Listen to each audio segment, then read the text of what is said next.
Halo, di sini bersama saya Andre. Saya akan mempresentasikan skoliosis. Skoliosis berasal dari bahasa Yunani yaitu krones atau kebengkokan. Skoliosis adalah kelengkungan tulang belakang di bidang frontal yang abnormal ke arah samping yang dapat terjadi pada segmen servikal atau leher, torakal atau punggung maupun lumbal atau pinggang. Tulang belakang melengkung abnormal dari sisi kiri menyerupai bentuk S. 2 jenis skoliosis. 1. Skoliosis struktural. Terjadi kelengkungan atau rotasi tulang belakang ke arah samping pada satu sisi. Termasuk jenis skoliosis terburuk oleh karena dapat menjadi progresif. 2. Skoliosis fungsional. Terjadi kelengkungan namun tidak terverifikasi dan tidak terfiksasi dan tidak progresif. Contoh gambarnya. Epidemiologi. Pertama, pada suatu populasi hampir 2% yang mengalami kelainan tulang belakang, yaitu skoliosis. Dari seluruh kasus skoliosis, 85%-nya berupa skoliosis non-reversible, yang penyebabnya tidak diketahui atau disebut juga dengan skoliosis idiopatik. Gambar skoliosis kongenital pada bayi laki-laki berusia 13 bulan. 2. Neuromuskuler. Pengendalian otot yang buruk atau kelemahan atau kelumpuhan akibat beberapa penyakit berikut. Pertama, cerebral palsy. 2. Distrofi otot. 3. Polio. 4. Osteoporosis juvenil. 3. Idiopatik. Penyebabnya tidak diketahui. Bentuk skoliosis ini tampak pada tulang belakang yang sebelumnya tumbuh lurus selama bertahun-tahun. Epidemiologi. Lebih banyak terjadi pada bayi laki-laki atau antara lahir sampai usia 3 tahun.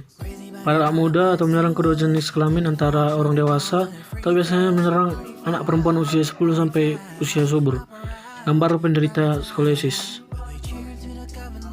Seperti ini contohnya. Gambar anatomi. Secara anatomis, penderita skoliosis menderita berbagai kelainan seperti tulang belakang melengkung secara abnormal ke arah samping sampai berbentuk S. Bahu dan atau pinggul kiri dan kanan tidak sama tingginya. Nyeri punggung, kelelahan pada tulang belakang setelah duduk atau berdiri lama. Lokasi skoliosis. Salah satunya thoracic curve, thoracolumbar curve, lumbar curve, double major curve. Diagnosa: anamnesis. Pasien datang dengan keluhan perbedaan antara bahu kanan dan bahu kiri. B. Pemeriksaan fisik, inspeksi. Tulang belakang melengkung secara abnormal ke arah samping. Bahu kanan dan bahu kiri tidak simetris. Bahu kanan lebih tinggi daripada bahu kiri. Pinggang yang tidak simetris, salah satu pinggul lebih tinggi atau lebih menonjol daripada yang lain. Ketika membungkuk ke depan, terlihat dadanya tidak simetris.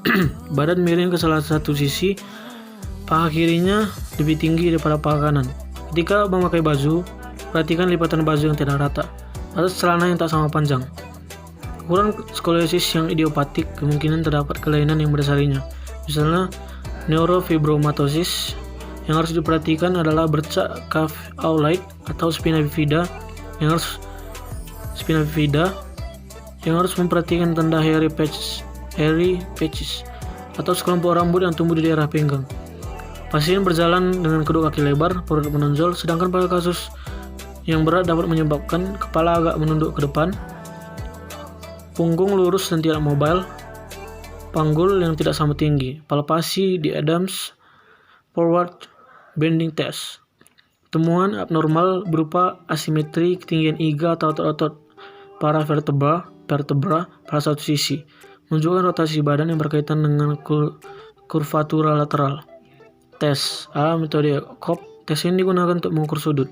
Caranya, mengukur sudut Cobb dengan menggambar garis tegak lurus dari lempeng ujung superior dan vertebra paling atas pada lengkungan, atau mengukur dari puncak T9, gambarnya pada samping, dan garis tegak lurus dari lempeng akhir inferior vertebra paling bawah dari lengkungan, atau mengukur dari alas L3.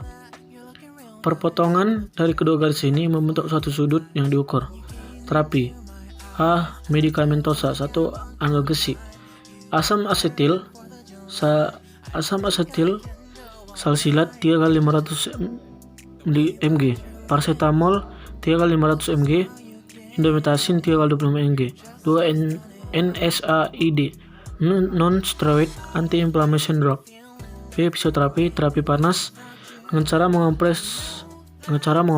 2. Alat penyangga digunakan untuk membantu meluruskan tulang belakang pada anak dalam masa pertumbuhan. Penyangga Boston digunakan pada skoliosis bagian lumbal atau thoracolumbar. 2. Pemasangan peralatan Cotres Dubosset. Pemasangan beberapa batangan dan pengait untuk menarik, menekan, mendeorotasi tulang belakang. Pencegahan: tidak boleh mengangkat barang-barang berat. Tindakan yang dapat membantu skoliosis: mengangkat pinggul yang miring, peregangan tulang belakang, latihan pernapasan, dan yoga. Sekian dari presentasi saya. Terima kasih.